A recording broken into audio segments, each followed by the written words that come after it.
Eléyìí mà lẹ́tíkẹ̀ ẹ̀yin èèyàn ọ̀rọ̀ ńlá rèé o àṣírí ńlá ó ní wòlíì máa kọ Tibetan tútù nínú fọ́nrán yìí nípa ààrẹ Bọ́lá Ahmed Tinubu ipa tí ààrẹ Bọ́lá Tinubu kó nínú bí wọ́n ṣe yan Ọọ̀ni of Ifẹ̀ sí orí oyè gẹ́gẹ́ bí ọba nílé Ifẹ̀ àtọ̀rọ̀ nípa Ọmọyẹlé Sowore kódà wòlíì máa kọ Tibetan gan wọ́n tún sọ̀rọ̀ nípa justice for Mohbad kí ló ń tán sọ nípa justice for Mohbad ẹ̀yin èèyàn gbogbo ẹ̀yin tẹ́ ti ń seek fún justice fún Mohbad tẹ́ ti ń gbòǹgbẹ pé kí Mohbad ó rí justice láti jọjọ́ yìí ẹ bá wá nǹkan fìdílé ẹ wá gbóhùn tí wòlíì máa kọ Tibetan sọ nípa justice for Mohbad wòlíì máa kọ Tibetan ní Mohbad máa rí justice o bẹ́ẹ̀ ni wọ́n ló máa rí justice ó lè pẹ́ ó lè yá ni wọ́n ní kódà gbogbo àwọn tó wà nídìí bí Mohbad ṣe kú gbogbo wọn pátá làṣírí wọn máa tú ẹ̀yin èèyàn ọ̀nà wo gan-an wá ní Mohbad ó fi rí justice ìgbà wo náà ní Mohbad ó rí justice bó o ní Ọlọ́run ṣe fi ìran yìí hàn wòlíì máa kọ Tibetan nínú fọ́nrán ìgbẹ́ máa ti find out gbogbo ẹ̀ ẹ ṣáà bá wá nǹkan fìdílé kẹ́ ẹ máa bá mi ká lọ and ẹ má gbàgbé láti máa follow DigiNaija online lórí Facebook link tó wà lábẹ́ fídíò yìí agbẹ̀yìn lórí page wa from there ẹ tún máa gbádùn àwọn updates tàbá tó ń jù wá lóríṣiríṣi kí wá ní ohun tí wòlíì máa kọ Tibetan sọ nípa justice for Mohbad ìgbà wo gan náà ní Mohbad yóò rí justice kí ló ń tán sọ nípa ààrẹ Bọ́lá Tinubu àti Ọọ̀ni of Ifẹ̀ àtàwọn ìran míì lóríṣiríṣi ẹ jẹ́ ń gbé fọ́nrán wọlé ká àdìjọ wò kẹ́dẹ̀ máa bá mi fòrò yín nípa ìsí comments. So Tinubu is not fake. It's not fake. It's not fake. You know, for somebody to be talk and do. Ẹ sílẹ̀ fún náà. Ó lé mi lókàn. Ó dẹ̀ sọ fáwọn ará Abẹ́òkúta mọ́mọ́ bẹ́ẹ̀ kí wọ́n tẹ̀lé ṣe o. What you did to gbogbo Àkàlà. In his own time, don't do that to me. Follow me to Abuja as delegate.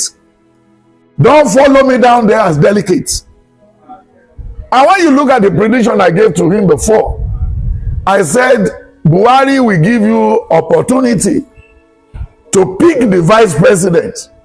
But don't pick vice president from Ogun and Oyo. Yes. Because they know how to what? Turn things around.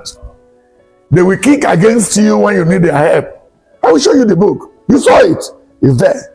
Then you fell to the trap and pick Osinbajo, thinking that what Osinbajo did in Lagos will be repeated in that place, and it was a lie. Osinbajo was just there to loot and just sit down look. When Buhari travel, they collect the key. When Buhari travel, he sit in the bus cutter. When Buhari travel, he sit. Look at Tinubu and Shetima now. That is how people can rule, and that was what killed Abiola, because my good friend wanted to help Abiola, that is Abacha. So he invited Abiola to come. Abiola was in his office in Lagos there. Then he now said, where is your deputy? He said he asked him to stay at home. You want to rule Nigeria? Your deputy King Jibe is at home.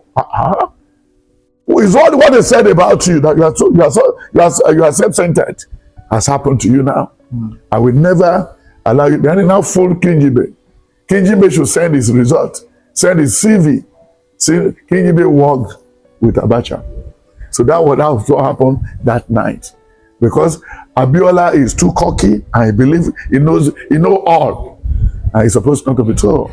If your son said, Daddy, Ejowa no yara, so automatically, Lomungi, Komodani, ó lè jẹ́ àwọn amúrọ̀bà ní àlèyàwó ẹ̀ kó síbẹ̀.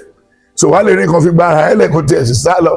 But kó wá lọ wé jù náà, kó tó ṣe wá lọ múgi tí ẹ ti bá ẹ̀. So bí ó ti ṣe rí nìyẹn.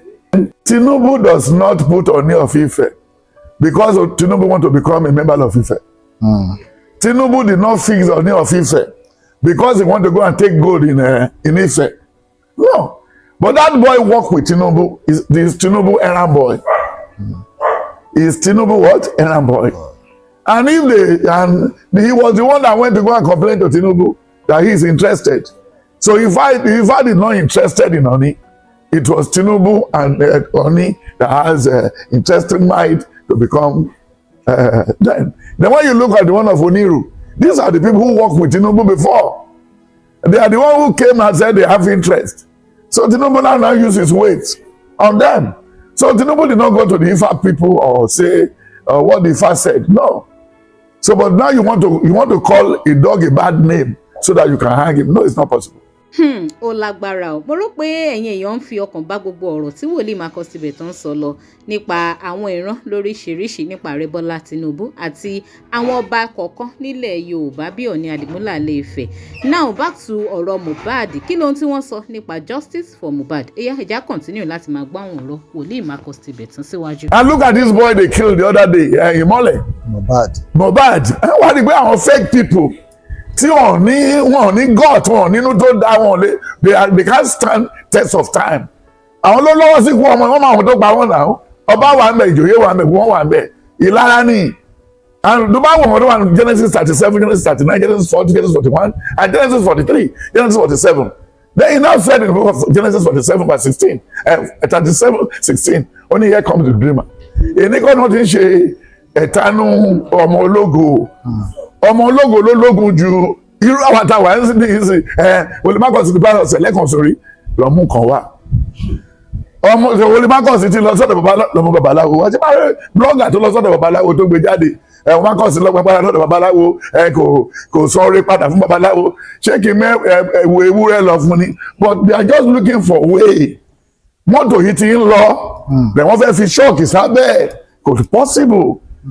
Ó ní ìwà abanijẹ́ tí a kò bàjẹ́. Then Isaiah, then Psalm 33, 6 to 10, he said, only ojú Olúwa ń wo gbogbo wa, ẹni bí àti ẹni rere. Then when you look at 1 Kings 3, 10, 11, ó ní sọ fún olódodo pé yóò dára fún. Nítorí pé yóò jèrè iṣẹ́ ọwọ́ ẹ̀. So that's all. Then when you look at Psalm 109, 6 to 11, ó lẹ́mi yóò yan olùfisùn tiwọn, títí òun á fi run wọn, tí ọmọ wọn á di ọmọ ọlọ́mọ, ìyàwó wọn á di ìyàwó oníyàwó. That's what he said. So automatically, gbogbo àwọn tó pa Mohbad ń sìn ó di 2027 kó tó kà wọ́n máa kà ó sì máa láhùn. Ọ̀rọ̀ tìgbà tí wọ́n lọ pa àwọn èèyàn sọ́run Bọ́lá Ìgè tó lọ dá sí Ògùnpa, àwọn tó run sí kíní yẹn pọ̀ on partisan. Ògùnpa ò kì í gbéyàn lọ tó ní wárápá bá ṣubú sórí Ògùnpa á ti sẹ́gbẹ̀ẹ́. But wọ́n kàn lọ pa àwọn èèyàn lọ sí inú Ògùnpa, wọ́n so táyà mọ́ wọn lẹ́sẹ̀, wọ́n so rìn mọ́ wọn lẹ́sẹ̀. At the end of the day, gbogbo ìdílé kan run dànù lọ́yọ̀ọ́. So automatically, ṣé o rántí pé wọn ò lè sọ pé wọ́n fẹ́ bọ̀gún sí kan lọ gbé kerosene lọ́bẹ̀, kan ní everybody wá máa mú ṣọ́ọ̀tì kankan. Àbọ̀n fẹ́ bọ̀gún kan lọ gbé chemical acid lọ́bẹ̀. Tí wọ́n gbé kerosene jọmọ́ bí ọtí, bọ̀ kò bára mu. So that is it. So Mohbad ò sùn. Ó tó ìjà ara ẹ̀ gbé. Ọ̀rọ̀ tí nǹkan tó ṣẹlẹ̀ ìgbà tí wọ́n sọ fún Saul sọ fún Samuel sọ fún Saul pé ogun tiẹ̀ máa bá ẹ o. Bọ̀ tó bá bá ẹ fáwọn pè mí níbi tí mo sùn sí o. Nígbà tí wàhálà máa fi dé, Saul lọ pé Samuel sọ pé mo sórí o jẹ́ wá dárun mọ́ mi lójú yìí, ìwọ àtàwọn ọmọ ẹ wọ́n máa wà pẹ̀lú mi bí lọ́la. So this is the problem. So tó bá gbé a lè farabalẹ̀ tá a fake tá a jọ original ọjọ́ tó ń dá mọ́ wà la máa lọ. Lọ́dọ̀ sọ ní Proverbs 3, 14, 15, 16, 17 ó sọ wípé what we are going to become is in our left hand. Then what we are going to, the numbers of days we are going to spend is in the right hand. So but à ń lè dúró the time. Then ó dẹ̀ ṣàlàyé ó ní Ecclesiastes 3, 1 to 10, Ecclesiastes 4, Ecclesiastes 5, then Ecclesiastes 12 from verse 10. Then Ecclesiastes 10, 16, 17, 18. Ó ní má ṣe bú ọba, má ṣe sọ̀rọ̀ burúkú nípa ọba, torí nǹkan tó ní ìyẹn má ṣe kí ni, ó máa sọ fún. That's all. Sir, concerning justice for Mohbad, yes, sir. Up till now, no justice. Does it mean that we have a fake justice system in Nigeria? Sir, àwọn tó pa Mohbad inú ìjọba náà wà. Sam, when you look at James 4, ó ní níbo lógún ti wá, níbo ni wàhálà ti wá. Àárín wa yìí náà ni. Ìwọ mọ iye àwọn tí àǹdí ò bá jẹ lówó ni. Lẹ́nu ọmọ iye àwọn igwe. Ọmọ iye owó tó tọ́jú sí lọ́wọ́ ni. Ọmọ iye owó tí Sànúsí tọ́jú sí lọ́wọ́ ni. Ọmọ iye àwọn èèyàn tí Alice Madueke àwọn tó tọ́jú owó sí lọ́wọ́ Nàìjíríà nínú gọ́ọ̀nà náà gbogbo àwọn wọ̀nyí àwọn tó ń bá sọ àwọn tó ń jẹ gbogbo ẹ̀ títí táìmù yìí. Sọ́bọ̀ wọn ní láhùn wọ́n dìgbà tó bá dé tó rọrùn àdúrà wọn ni pé kó kú sẹ́yìn láhùn yẹn.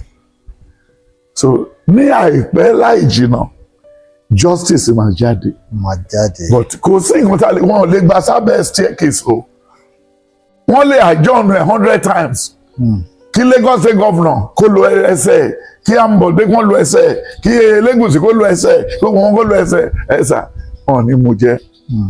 ìyẹn ni pé bó pẹ́ títí ìmọ́lẹ̀ àtàn ṣáà ni ó ní ìwọ kò gbọ́dọ̀ pa ènìyàn ó ti sọ òfin ni ìwọ kò gbọ́dọ̀ ṣe kí ni ìwọ kò gbọ́dọ̀ pa èèyàn so ẹni tó bá pa èèyàn wọ́n máa pa náà ẹni tó bá dalẹ̀ kò ní dalẹ̀ kò lè dalẹ̀ kò tí mo ṣe lè ṣe and you just see lọ́wọ́ kan náà ni ó lè máa jẹ́ jìbìtì kó máa jẹ́ everything o rò pé bóyá ó lọ ó lágbára o ọ̀rọ̀ ilé ìlẹ́tìkẹ́ ìran yìí ò gbẹ̀nù tán wòlíì Marcus Tibetan ní àwọn tó ṣekú pa Mohbad wọ́n ní inú ìjọba yìí náà ló wà àwọn wo gan-an wà ní àmọ́ a kàn dúpẹ́ pé nínú ìran wọ́n yànnà náà wípé ó lè pẹ́ ni ó lè yá ni wọ́n lè adjourn kéèzì ẹ̀ fún 1000 times ní bẹ́ẹ̀ síbẹ̀síbẹ̀ justice máa wáyé lórí ikú tó pa Mohbad ìyẹn túmọ̀ sí wípé àwa tá a ti ń finú fẹ́dọ̀ tá a ti ń pòǹgbẹ justice for Mohbad láti jọjọ́ tá a ti ń làágùn lórí justice for Mohbad ká fọwọ́ lẹ́rán ká máa retí ìgbà tí Ọlọ́run máa dé nìyẹn. Kárí ogún Mohbad gan òsùn wọn ní bí rọ́bà kan tiẹ̀ lọ fógún ọdún ni ọjọ́ kan báyìí lòtítọ́ máa lè bá ẹ̀yin èèyàn kí lè ròyìn lórí ìran tí wòlíì Marcus Tibetan tú nípa justice for Mohbad àti ààrẹ Bọ́lá Tinubu pẹ̀lú ọ̀dọ́ Ọọ̀ni of Ife nínú fọ́nrán yìí ẹ má bá mi jù sí comment section and ẹ má gbàgbé gẹ́gẹ́ bí mo ṣe sọ láti má bá mi follow DigiNaija online lórí Facebook link tó wà lábẹ́ fídíò yìí máa gbé yín lórí Facebook page wa from there ẹ tún máa gbádùn àwọn updates tá a bá ń gbé wá lóríṣiríṣi nígbà míì ire o.